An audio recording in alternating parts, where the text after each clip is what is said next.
ಕಾಂಗ್ರೆಸ್ನಲ್ಲಿ ಸಿಎಂ ಬದಲಾವಣೆ ಚರ್ಚೆ ನಡುವೆ ಜೆಡಿಎಸ್ ಹೊಸ ಬಾಂಬ್ ಹಾಕಿದೆ. ಸಚಿವ ಸತೀಶ್ ಜಾರಕಿಹೊಳಿ ಅವರನ್ನ ಸಿಎಂ ಸ್ಥಾನದಲ್ಲಿ ನೋಡಬೇಕು ಅಂತ ಜೆಡಿಎಸ್ ಶಾಸಕ ಶರಣಗೌಡ ಹೇಳಿದ್ದಾರೆ. ಉತ್ತರ ಕರ್ನಾಟಕದವರು ಸಿಎಂ ಆಗಿ ಬಹಳ ದಿನಗಳಾಯಿತು. ಇನ್ನು ಸತೀಶ್ ಅಣ್ಣ ಸಿಎಂ ಆದ್ರೆ ವೈಯಕ್ತಿಕವಾಗಿ ಸ್ವಾಗತ ಮಾಡ್ತೀನಿ ಅಂತ ಶರಣಗೌಡ ಹೇಳಿದ್ದಾರೆ. ನಿಮ್ಮ ಸರಳತೆಯನ್ನ ನಾನು ವಿಧಾನಸಭೆಯಲ್ಲಿ ನೋಡಿದ್ದೇನೆ.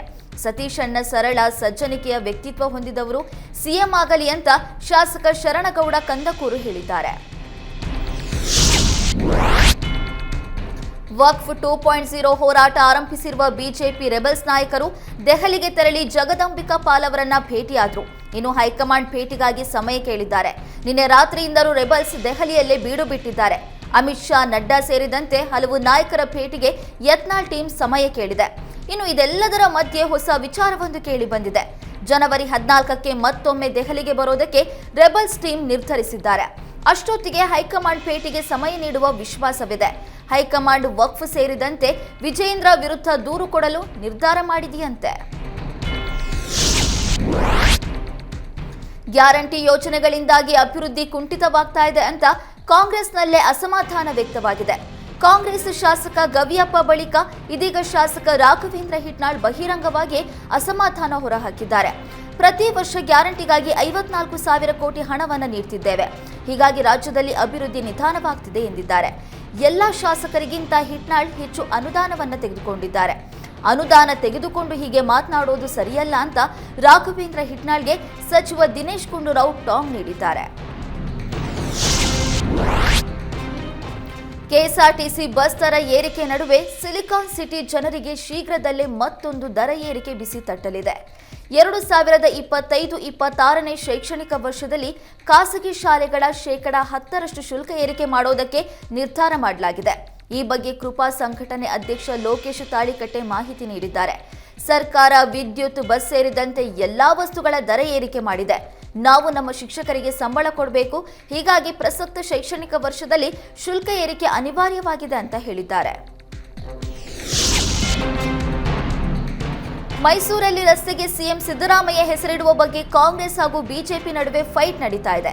ಈ ವಿವಾದದ ಮಧ್ಯೆ ಸಾಮಾಜಿಕ ಜಾಲತಾಣಗಳಲ್ಲಿ ಸಿದ್ದರಾಮಯ್ಯ ವೃತ್ತದ ಫೋಟೋ ಸದ್ದು ಮಾಡ್ತಿದೆ. ಪ್ರಿನ್ಸೆಸ್ ರಸ್ತೆಗೆ ಹೆಸರಿಡುವ ಮುನ್ನವೇ ಸರ್ಕಲ್ಗೆ ಸಿದ್ದರಾಮಯ್ಯ ಹೆಸರು ನಾಮಕರಣ ಮಾಡಲಾಗಿದೆ. 2022ರಲ್ಲಿ ಸಿದ್ದರಾಮಯ್ಯ ಲಿಗಾಂಬುದಿ ಪಾಳ್ಯದ ಪ್ರಮುಖ ವೃತ್ತವನ್ನು ಉದ್ಘಾಟನೆ ಮಾಡಿದ್ರು.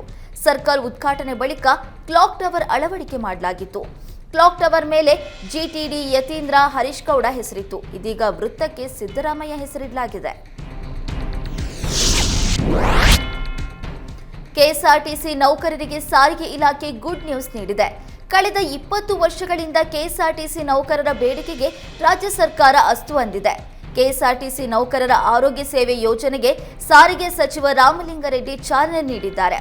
ಬಳಿಕ ಮಾಧ್ಯಮಗಳ ಜೊತೆ ಮಾತನಾಡಿದ ಸಾರಿಗೆ ಇಲಾಖೆ ಸಚಿವ ರಾಮಲಿಂಗಾರೆಡ್ಡಿ, ರಾಜ್ಯದ 250 ಆಸ್ಪತ್ರೆಗಳಲ್ಲಿ ಕೆಎಸ್ಆರ್ಟಿಸಿ ನೌಕರರು ಚಿಕಿತ್ಸೆಯನ್ನ ಪಡೆಯಬಹುದಾಗಿದೆ. ಅನೇಕ ನೌಕರರ ಕನಸು ನನಸಾಗಿದೆ. ಸಾರಿಗೆ ನೌಕರರಿಗೆ ಕೆಲಸದ ಒತ್ತಡದಿಂದ ಹೃದಯಾಘಾತ ಸೇರಿದಂತೆ ಸಾಕಷ್ಟು ಆರೋಗ್ಯ ಸಮಸ್ಯೆಯನ್ನ ಕಾಡ್ತಾ ಇದೆ. ಇನ್ಮುಂದೆ ಉಚಿತವಾಗಿ ಕೆಎಸ್ಆರ್ಟಿಸಿ ನೌಕರರು ಚಿಕಿತ್ಸೆಯನ್ನ ಪಡೆದುಕೊಳ್ಳಲಿದ್ದಾರೆ ಅಂತ ಸಾರಿಗೆ ಸಚಿವ ರಾಮಲಿಂಗಾರೆಡ್ಡಿ ತಿಳಿಸಿದ್ದಾರೆ.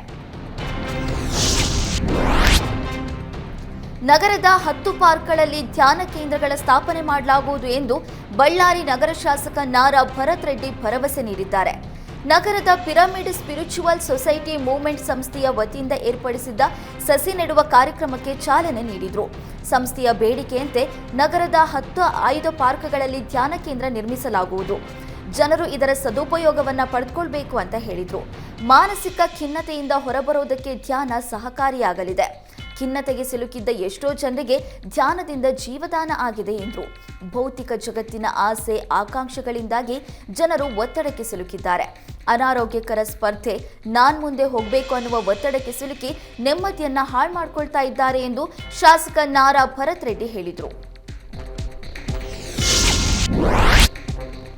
ನಮ್ಮ ಮೆಟ್ರೋ ಹಳದಿ ಮಾರ್ಗದ ಉದ್ಘಾಟನೆಗೆ ಕಾಯ್ತಾ ಇದ್ದವರಿಗೆ ಬಿಎಂಆರ್ಸಿಎಲ್ ಸಿಹಿ ಸುದ್ದಿ ನೀಡಿದೆ. ಕೋಲ್ಕತ್ತಾದ ಟಿಟಾಘರ್ನಲ್ಲಿ ತಯಾರಾಗಿರುವ ಡ್ರೈವರ್ಲೆಸ್ ರೈಲನ್ನು ಇನ್ನು 15 ದಿನದಲ್ಲಿ ಬೆಂಗಳೂರಿಗೆ ಕರೆತರಲಾಗುತ್ತೆ. ಹಳದಿ ಮಾರ್ಗಕ್ಕೆ ರೈಲು ಸೆಟ್ ಪೂರೈಕೆಗೆ ಬಿಎಂಆರ್ಸಿಎಲ್ ಅಧಿಕಾರಿಗಳ ಸಮ್ಮುಖದಲ್ಲಿ ಕೇಂದ್ರ ಸಚಿವ ಮನೋಹರ್ ಲಾಲ್ ಖಟ್ಟರ್ ಗ್ರೀನ್ ಸಿಗ್ನಲ್ ನೀಡಲಿದ್ದಾರೆ. ಮುಂದಿನ ದಿನಗಳಲ್ಲಿ ಇಲ್ಲಿಂದಲೇ ತಿಂಗಳಿಗೆ 1 ಮೆಟ್ರೋ ರೈಲು ವಿತರಿಸಲು ತಯಾರಿ ನಡೆಸಲಾಗಿದೆ.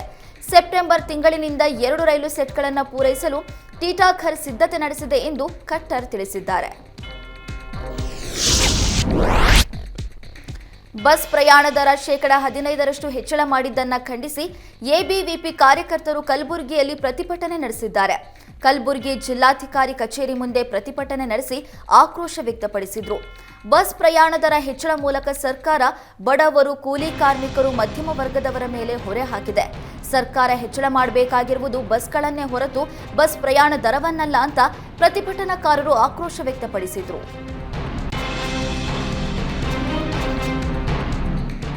ಕೆಎಸ್ಆರ್ಟಿಸಿ ಬಸ್ ದರ ಹೆಚ್ಚಳ ವಿರೋಧಿಸಿ ಚಿಕ್ಕಮಗಳೂರಿನಲ್ಲಿ ಎಬಿವಿಪಿ ವಿದ್ಯಾರ್ಥಿಗಳು ಪ್ರತಿಭಟನೆ ನಡೆಸಿದರು.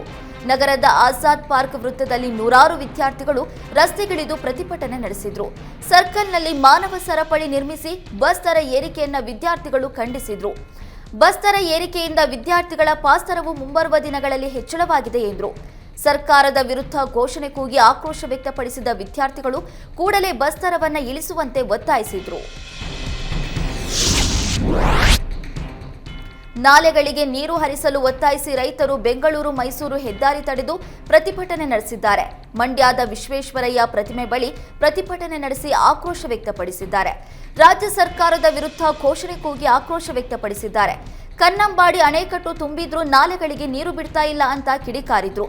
ನಾಳೆಯಿಂದಲೇ ನಾಲೆಗೆ ನೀರು ಬಿಡಲು ರೈತರು ಆಗ್ರಹ ವ್ಯಕ್ತಪಡಿಸಿದ್ರು. ಕರ್ನಾಟಕ ರಾಜ್ಯ ರೈತ ಸಂಘದ ನೇತೃತ್ವದಲ್ಲಿ ಪ್ರತಿಭಟನೆ ನಡೆದಿದ್ದು, ರೈತರ ಹೋರಾಟಕ್ಕೆ ಮಾಜಿ ಎಂಎಲ್ಸಿ ಕೆಟಿ ಶ್ರೀಕಂಠೇಗೌಡ, ರೈತ ಸಂಘದ ಜಿಲ್ಲಾಧ್ಯಕ್ಷ ಇಂಡವಾಳು ಚಂದ್ರಶೇಖರ್ ಸೇರಿ ಹಲವರು ಸಾಥ್ ನೀಡಿದರು. ಕಾರವಾರದಲ್ಲಿ ಅರಣ್ಯ ಭೂಮಿಯ ಹಕ್ಕುಪತ್ರಕ್ಕಾಗಿ ಸಲ್ಲಿಸಿದ್ದ ಅರ್ಜಿಗಳನ್ನು ಕಾನೂನು ಬಾಹಿರವಾಗಿ ಪರಿಶೀಲನೆ ಮಾಡ್ತಾ ಇರುವ ಆರೋಪ ಕೇಳಿಬಂದಿದೆ. ಹೀಗಾಗಿ ರೈತರು ವೈಯಕ್ತಿಕ ಆಕ್ಷೇಪಣೆ ಪತ್ರ ಸಲ್ಲಿಸಲು ಮುಂದಾಗಿದ್ದಾರೆ. ಈ ಕುರಿತು ಮಾತನಾಡಿರುವ ರಾಜ್ಯ ಅರಣ್ಯ ಭೂಮಿ ಹಕ್ಕು ಹೋರಾಟಗಾರರ ಅಧ್ಯಕ್ಷ ರವೀಂದ್ರ ನಾಯ್ಕ್, ಅರಣ್ಯ ಹಕ್ಕು ಕಾಯ್ದೆಯಲ್ಲಿ ಅರ್ಜಿಗಳ ಪುನರ್ ಪರಿಶೀಲನೆಗೆ ಸಂಬಂಧಿಸಿದಂತೆ ಉಪವಿಭಾಗ ಹಾಗೂ ಜಿಲ್ಲಾ ಅರಣ್ಯ ಸಮಿತಿಯ ನಿಯಮಾವಳಿಯಲ್ಲಿ 6 ಸದಸ್ಯರು ಇರಬೇಕು ಎನ್ನುವ ಕಾನೂನಿದೆ. ಆದರೆ ಸದ್ಯ ಜಿಲ್ಲೆಯ ಸಮಿತಿಯಲ್ಲಿ 3 ಸದಸ್ಯರಿದ್ದಾರೆ. ಹೀಗಾಗಿ ಅರ್ಜಿಗಳನ್ನು ಪರಿಶೀಲನೆ ಮಾಡೋದಕ್ಕೆ ಸಾಧ್ಯವಿಲ್ಲ. ಇದು ಕಾನೂನಿಗೆ ಪೂರಕವಲ್ಲ ಅಂತ ಹೇಳಿದ್ರು. ಈ ನಿಯಮ ಕಾನೂನು ಬಾಹಿರವಾಗಿದೆ ಅಂತ ಆರೋಪಿಸಿದ್ರು. ಚಿಕ್ಕಮಗಳೂರು ನಗರದಲ್ಲಿ ದರ್ಗಾದ ಕಾಮಗಾರಿಗೆ ಹಿಂದೂ ಸಂಘಟನೆಗಳು ವಿರೋಧ ವ್ಯಕ್ತಪಡಿಸಿವೆ. ಕೋಟೆ ಬಡಾವಣೆಯಲ್ಲಿರುವ ದರ್ಗಾದ ಜಾಗದ ವಿವಾದ ಕೋರ್ಟ್ನಲ್ಲಿ ಇದೆ. ಹೀಗಿದ್ರೂ ಅನಧಿಕೃತ ಕರೆಂಟ್ ಎಳೆದು ಕಾಮಗಾರಿ ಮಾಡುತ್ತಿದ್ದಾರೆ. ಕಾಮಗಾರಿಗೆ ಅವಕಾಶ ನೀಡಬಾರದು ಅಂತ ಹಿಂದೂ ಸಂಘಟನೆಗಳ ವಾದವಾಗಿದೆ. ಸದ್ಯ ದರ್ಗಾ ಸುತ್ತಮುತ್ತ ಬಿಗಿ ಪೊಲೀಸ್ ಬಂದೋಬಸ್ತ್ ಮಾಡಲಾಗಿದೆ. ದರ್ಗಾದ ಸ್ಥಳ ಪರಿಶೀಲನೆಗೆ ಬಂದಿದ್ದ ನಗರಸಭೆ ಅಧ್ಯಕ್ಷೆ ಕವಿತಾ ಹಾಗೂ ಸದಸ್ಯರಿಗೂ ಪೊಲೀಸರು ಬಿಟ್ಟಿಲ್ಲ.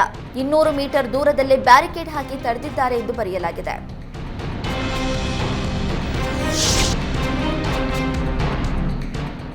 ಫೆಬ್ರವರಿ 28ರಿಂದ 3 ದಿನಗಳ ಕಾಲ ನಡೆಯಲಿರುವ ಹಂಪಿ ಉತ್ಸವ ಲೋಗೋ ನಿರ್ಮಾಣ ಮಾಡಲು ಜಿಲ್ಲಾಡಳಿತ ವಿನೂತನ ಪ್ರಯತ್ನ ಮಾಡ್ತಾ ಇದೆ. ಹಂಪಿ ಉತ್ಸವ ಜನೋತ್ಸವವಾಗಿ ಕಲಾವಿದರ ಉತ್ಸವ ಮಾಡುವ ಹಿನ್ನೆಲೆ ಲೋಗೋ ರಚಿಸುವ ಜವಾಬ್ದಾರಿ ಕಲಾವಿದರಿಗೆ ನೀಡಲಾಗಿದೆ. ವಿಶ್ವವಿಖ್ಯಾತ ಹಂಪಿ ಉತ್ಸವದ ನೂತನ ಲೋಗೋ ರಚಿಸುವ ಕಲಾವಿದರಿಗೆ ವಿಜಯನಗರ ಜಿಲ್ಲಾಡಳಿತದಿಂದ ಸೂಕ್ತ ಬಹುಮಾನ ನೀಡಲಾಗುವುದು ಎಂದು ಜಿಲ್ಲಾಧಿಕಾರಿ ಎಂಎಸ್ ದಿವಾಕರ್ ತಿಳಿಸಿದ್ದಾರೆ. ಆಸಕ್ತ ಕಲಾವಿದರು, ಸಹಾಯಕ ನಿರ್ದೇಶಕರು ಜನವರಿ 15ರ ಒಳಗೆ ಪ್ರಸ್ತಾವನೆಗಳನ್ನು ಸಲ್ಲಿಸಬೇಕು ಅಂತ ಜಿಲ್ಲಾಧಿಕಾರಿ ತಿಳಿಸಿದ್ದಾರೆ.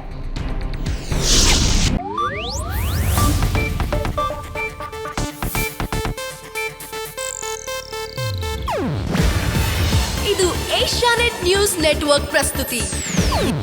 ನೀವು ನೋಡ್ತಿದ್ದೀರಾ ಏಷ್ಯಾನೆಟ್ ಸುವರ್ಣ ನ್ಯೂಸ್.